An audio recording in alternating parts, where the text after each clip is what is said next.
नेताजी सुभाष चंद्र बोस की 125वीं जयंती के मौके पर आज प्रधानमंत्री नरेंद्र मोदी कोलकाता जाएंगे। इस दिन को पराक्रम दिवस के रूप में मनाया जाएगा। कोलकाता में पीएम मोदी एक कार्यक्रम को भी संबोधित करेंगे और नेताजी की याद में एक स्मारक सिक्का और डाक टिकट भी जारी करेंगे। पीएम नेताजी के जीवन पर आधारित एक स्थायी प्रदर्शनी और एक प्रोजेक्शन मैपिंग शो का भी उद्घाटन करेंगे। आज नेताजी सुभाष चंद्र बोस की जयंती को पराक्रम दिवस के रूप में मनाया जा रहा है। कोलकाता में पीएम मोदी एक कार्यक्रम को संबोधित करेंगे और नेताजी की याद में एक स्मारक सिक्का और डाक टिकट भी जारी करेंगे। बता दें कि नेताजी की 125वीं जयंती को इस बार सरकार ने पराक्रम दिवस के रूप में मनाने का फैसला लिया है और देश भर में व्यापक स्तर पर कार्यक्रमों का आयोजन किया गया है। नेताजी सुभाष चंद्र बोस की जयंती के अवसर पर पश्चिम बंगाल की सीएम ममता बनर्जी के नेतृत्व में श्याम बाजार स्थित नेताजी की मूर्ति से लेकर मेयो रोड तक पदयात्रा का नेतृत्व किया जाएगा। इस पदयात्रा में समाज के विभिन्न वर्ग के लोग शिरकत करेंगे। ममता बनर्जी ने नेताजी की जयंती को राष्ट्रीय अवकाश घोषित करने की मांग की है। इसके साथ ही इसे देश नायक दिवस के रूप में मनाने की घोषणा की।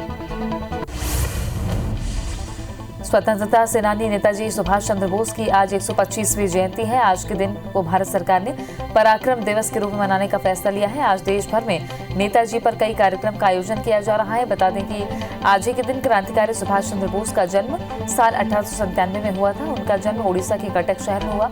सुभाष चंद्र बोस के पिता कटक शहर के जाने माने वकील थे।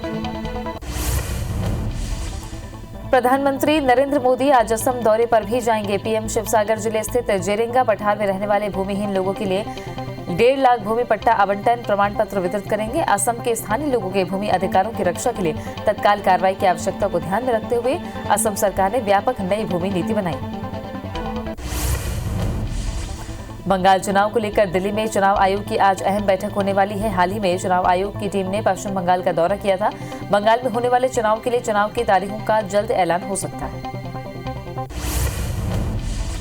सुप्रीम कोर्ट के पूर्व मुख्य न्यायाधीश जस्टिस रंजन गोगोई को Z+ की सुरक्षा दी गई है। देश भर में जस्टिस गोगोई के कहीं भी आने जाने के दौरान उन्हें ये सुरक्षा मिलेगी। पूर्व मुख्य न्यायाधीश जस्टिस गोगोई को ये सुरक्षा CRPF की ओर से दी जाएगी। दिल्ली की सीमाओं पर जारी किसान आंदोलन का आज 59वां दिन है। किसानों और सरकार के बीच शुक्रवार को 11वें दौर की बातचीत हुई, जो कि इस बार भी बेनतीजा रही। अगली मीटिंग के लिए आगे कोई बातचीत तय नहीं की गई है। सरकार ने कृषि कानूनों को 1.5 साल तक होल्ड करने का प्रस्ताव दिया था, जिसे किसानों ने ठुकरा दिया।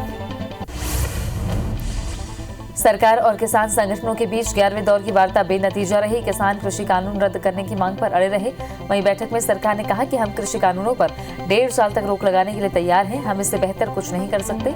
सरकार और किसानों के बीच अगली वार्ता की तारीख तय नहीं हुई है। बैठक के बाद कृषि मंत्री नरेंद्र सिंह तोमर ने कहा कि कृषि कानूनों पर सरकार 1.5 साल तक रोक लगाने के लिए तैयार है। सरकार इससे बेहतर प्रस्ताव नहीं दे सकती। उन्होंने कहा कि अगर किसान बातचीत करने को तैयार है तो ये कल भी हो सकती है। कृषि मंत्री ने बातचीत के लिए किसानों को धन्यवाद दिया। केंद्रीय कृषि कानून पर टकराव लगातार जारी है। राजधानी रायपुर में किसानों का प्रदर्शन आज होगा, जिसमें किसान मजदूर महासंघ ट्रैक्टर रैली निकालने वाले हैं। ये किसान राजभवन का घेराव करेंगे। रायपुर में धान खरीदी को लेकर बीजेपी द्वारा किया जा रहा प्रदर्शन खत्म हो गया है। बूढ़ा तालाब से कलेक्ट्रेट का घेराव करने निकले बीजेपी नेताओं को पुलिस ने सप्रे स्कूल के पास रोक लिया। प्रदर्शन के दौरान प्रदेश बीजेपी सह प्रभारी नितिन नवीन, पूर्व सीएम रमन सिंह समेत कई नेताओं ने गिरफ्तारी दी। पूर्व सीएम रमन सिंह का घेराव करने बूढ़ा तालाब धरना स्थल के लिए निकले कांग्रेस नेताओं को पुलिस ने रायपुर के OCM चौक पर रोक लिया। इस दौरान कांग्रेस कार्यकर्ताओं और पुलिस के बीच झूमाझटकी भी हुई। वहीं कांग्रेस नेता OCM चौक पर ही धरने पर बैठ गए। आज सीएम शिवराज सिंह जबलपुर दौरे पर रहेंगे। सीएम शिवराज जिले को करोड़ों के विकास कार्यों की सौगात देने वाले हैं। वहीं हितग्राहियों को भी सीएम शिवराज संबोधित करेंगे। राजधानी रायपुर में आज कांग्रेस घोषणा पत्र क्रियान्वयन समिति की बैठक रखी गई है। ये बैठक वीडियो कॉन्फ्रेंसिंग के जरिए होने वाली है। जयराम रमेश, सीएम भूपेश बघेल और मरकाम समेत कई नेता इसमें शामिल होंगे। इसमें घोषणा पत्र को जल्द पूरा करने पर भी चर्चा की संभावना है। मध्य प्रदेश में कामकाज के आधार पर विभागों की ग्रेडिंग होगी। विभागों को ग्रेडिंग जिलों में होने वाले कामकाज के आधार पर जारी होगी। मुख्यमंत्री शिवराज सिंह चौहान के निर्देश के बाद विभागों ने इसकी कवायद शुरू कर दी है। नए निर्देशों के तहत 52 जिलों में होने वाले काम की हर विभाग रिपोर्ट तैयार करेगा। स्वच्छता की नफ्स टटोलने और नगरीय निकायों की वित्तीय हालातों की समीक्षा करने जबलपुर में संभागीय बैठक हुई, जिसमें प्रदेश के नगरीय विकास और आवास विभाग के प्रमुख सचिव नितेश व्यास और नगरीय प्रशासन विभाग के आयुक्त निकुंज श्रीवास्तव ने 60 नगरीय निकायों के कामकाज की समीक्षा की है।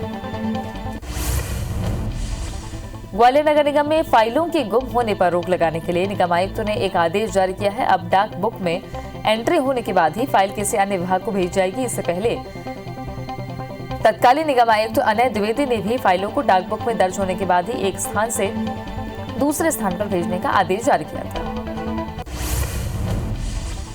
भिंड में एक लापरवाही देखने को मिली। मध्य प्रदेश बीजेपी उपाध्यक्ष चौधरी मुकेश सिंह चतुर्वेदी के स्वागत में लगाए गए होर्डिंग से पूर्व प्रधानमंत्री इंदिरा गांधी की प्रतिमा को ही ढक दिया गया। प्रतिमा के चारों तरफ चतुर्वेदी के स्वागत, वंदन और अभिनंदन के बड़े बड़े होर्डिंग्स, बैनर, पोस्टर लगा दिए गए। इस पर कांग्रेस ने आपत्ति जताई। महासमुंद जिले के धान उपार्जन केंद्रों में उठाव नहीं होने से सोसाइटियों में धान जाम हो गया है, जिसकी वजह से किसान अपना धान नहीं बेच पा रहे हैं। बावनकेरा सहकारी समिति में 61 किसानों का टोकन कटा था, लेकिन उठाव नहीं होने से किसानों के धान की खरीदी नहीं की जा सकी। जांजगीर में वार्ड 18 के पार्षद पति के खिलाफ स्थानीय लोगों में आक्रोश है। पार्षद पति ने रमन नगर के प्रवेश द्वार की पुताई का नाम बदलकर घड़ी चौक कर दिया है, जिसकी शिकायत मोहल्ले वालों ने कलेक्टर, एसडीएम और नगर पालिका के सीएमओ से की है। प्रवेश द्वार का नाम पहले की तरह नहीं रखने पर 10 फरवरी को धरना और चक्का जाम की चेतावनी दी। एमपी में तेजी से फैल रहे बर्ड फ्लू के मामले में राज्य सरकार ने अपना जवाब हाईकोर्ट में पेश कर दिया है। इस पर हाईकोर्ट ने राज्य सरकार का जवाब रिकॉर्ड करने के आदेश दिए हैं और मामले पर अगली सुनवाई 28 जनवरी को तय की है। हालांकि राज्य सरकार के जवाब का ब्यौरा अगली सुनवाई पर ही साफ हो पाएगा।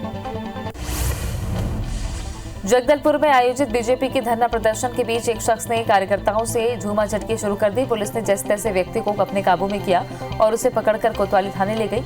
इधर बीजेपी प्रदेश अध्यक्ष ने कांग्रेस पर निशाना साधते हुए कहा कि कांग्रेसी अक्सर ऐसी हरकतें करते हैं। अनूपपुर जिले के आमाडांड में मजदूर अनिश्चितकालीन हड़ताल पर बैठ गए। बता दें कि किसानों की भूमि कालरी प्रबंधन द्वारा अधिग्रहण की गई थी, जिसके बाद किसानों को खदान में नौकरी दी गई थी, लेकिन नियमों का हवाला देकर लगभग 58 लोगों को प्रबंधन ने नौकरी से हटा दिया, जिसके बाद मजदूरों ने प्रबंधन के खिलाफ मोर्चा खोल दिया। कस्टम मिलिंग मामले में दायर जनहित याचिका पर हाईकोर्ट ने सुनवाई बढ़ा दी है। हाईकोर्ट ने छत्तीसगढ़ राज्य से चावल की खरीद के लिए दायर जनहित याचिका पर केंद्र, राज्य सरकार, मार्कफेड और एफसीआई से जवाब मांगा था, जिसमें सिर्फ केंद्र सरकार ने जवाब पेश किया, जबकि राज्य शासन और अन्य ने जवाब नहीं दिया। पीएमटी मामले में इंदौर जिला न्यायालय ने मनीष कुमार को 5 साल कारावास की सजा सुनाई है। फर्जी छात्र मनीष बीएचयू से डॉक्टर की तैयारी कर रहा था। बता दें, पीएमटी परीक्षा के दौरान कई फर्जी छात्र पकड़े गए थे। इन्हीं में से एक मनीष कुमार है। इस मामले का खुलासा फोटो समेत अन्य दस्तावेजों के मिलान के बाद हुआ था। टेंडर प्रक्रिया में लापरवाही बरतने पर गोपरा नावपारा के सीएमओ भूपेंद्र उपाध्याय को सस्पेंड कर दिया गया है। बता दें कि नगर प्रशासन मंत्री सुकुमार डहरिया को सीएमओ के खिलाफ शिकायत मिली थी कि सीएमओ ने 2 करोड़ से ज्यादा के टेंडर प्रक्रिया में लापरवाही की है। इस पर मंत्री ने जांच कर कार्रवाई के निर्देश दिए थे। 70 करोड़ के ड्रग्स मामले में पुलिस ने अब तक 10 आरोपियों को गिरफ्तार किया है, जिसमें 5 आरोपी जेल में हैं, वहीं अन्य 5 आरोपी पुलिस रिमांड पर हैं। पुलिस रिमांड पर लिए गए मुख्य आरोपियों से पूछताछ में इंदौर शहर के लोकल ड्रग्स पेडलर की जानकारी मिली है, जो कि शहर में ड्रग्स सप्लाई करते थे। दतिया के धाकर दूध डेयरी और दभेरा दूध डेयरी में बीते दिनों हुई छापेमारी के बाद शुक्रवार को 5 आरोपियों के खिलाफ केस दर्ज किया गया। इन डेयरियों में छापेमारी के दौरान कई खतरनाक रसायन बरामद हुए थे। एसडीओपी ने बताया कि दभेरा में कार्रवाई के दौरान भारी मात्रा में मिलावटी घी भी बरामद किया गया था। क्राइम ब्रांच पुलिस ने जबलपुर के रांझी इलाके के बड़ा पत्थर के नारायण ऑयल स्टोर में दबिश दी, जहां 2.5 क्विंटल नकली घी समेत घी बनाने में इस्तेमाल होने वाले कच्चा सामान और केमिकल मिले। बताया जा रहा है कि आरोपी विष्णु गुप्ता कई साल से नकली घी बना रहा था। नकली घी को दुकानों में 130 से 150 रुपए प्रति किलो बेचता था। दूसरी ओर क्राइम ब्रांच ने जबलपुर के गोहलपुर इलाके में नकली ब्रांड के टीवी बनाने के कारखाने का पर्दाफाश किया। मकाननुमा कारखाने में नकली ब्रांड के टीवी बनाने का गोरख धंधा चल रहा था। आरोपी सस्ती कीमत की एलईडी टीवी को फर्जीवाड़े से नामी ब्रांड की टीवी में बदलकर ऊंचे दामों में बेचते थे। पुलिस ने मामले में 2 आरोपियों को गिरफ्तार किया। दतिया के सनूरा खंजर डेरा में आबकारी विभाग और जिगना पुलिस ने संयुक्त रूप से छापेमारी की। इस दौरान 1200 लीटर कच्ची शराब और 10,000 लीटर गुड़ लहन नष्ट कर शराब बनाने के उपकरण जब्त किए गए, जिनकी कीमत करीब 3,50,000 रुपए आंकी जा रही है। गोबरनापारा में एक अज्ञात युवती ने 2 लोगों के कारों में तोड़फोड़ की, जिसकी हरकत सीसीटीवी में कैद हो गई। फिलहाल पुलिस ने युवती के खिलाफ केस दर्ज कर मामले की जांच शुरू कर दी है। पहली गाड़ी मुश्ताक ढेबर और दूसरी गाड़ी व्यवसायी संदीप पारक की बताई जा रही है। बलरामपुर पुलिस ने जिले के ड्रमर खोला गांव में हुए दुष्कर्म के मामले में आरोपी को गिरफ्तार कर लिया है। एसडीओपी नितेश ने बताया कि आरोपी हथियार की नोक पर महिला का अपहरण कर उसे जंगल ले गया था, जहां उसने 2 दिनों तक दुष्कर्म की वारदात को अंजाम दिया था। साथ ही पीड़िता के पति और ससुर पर भी जानलेवा हमला किया था। इंदौर में साइबर सेल की टीम ने 2 शातिर ठगों को गिरफ्तार किया है, जो देश के नामी ज्वेलर्स के फोटो और उनके ब्रांड के नाम को ट्रू कॉलर पर सेव कर उसी नंबर से ठगी करते थे। ठगों ने ऐसे ही पंजाब सराफ ज्वेलर्स को निशाना बनाया था, जिसकी शिकायत पीड़ित ने साइबर सेल से की थी। इंदौर के एसटीएफ टीम ने मेडिकल कॉलेज में एडमिशन दिलाने के नाम पर ठगी करने वाले 2 आरोपियों को गिरफ्तार किया है। टीम के मुताबिक आरोपी एडमिशन दिलाने के नाम पर एक व्यक्ति से 20 लाख रुपए लेते थे, जिसके तहत उन्होंने अब तक 5 करोड़ तक की ठगी की है। जबकि मुख्य आरोपी चंडीगढ़ जेल में बंद है, जिसे इंदौर लाया जाएगा। ग्वालियर में जमीन की धोखाधड़ी का मामला सामने आया है। बैंक में गिरवी रखे जमीन के कागजात को एक दंपति और उनके बेटों ने मिलकर कॉस्मेटिक कारोबारी को बेच दिया। जब कारोबारी वहां रहने पहुंचा, तब उसे अपने साथ हुई धोखाधड़ी का पता चला, जिसकी शिकायत उसने थाने में की, जिस पर पुलिस ने केस दर्ज कर कार्रवाई शुरू कर दी। भिलाई के सुपेला थाना क्षेत्र में जमीन रजिस्ट्री कराने के नाम पर ठगी करने वाले 4 आरोपियों को पुलिस ने गिरफ्तार कर लिया है। बता दें कि आरोपियों ने 5 एकड़ कृषि जमीन की रजिस्ट्री कराने का झांसा देकर पीड़ित रविंदर सिंह से कुल 30 लाख की ठगी की थी।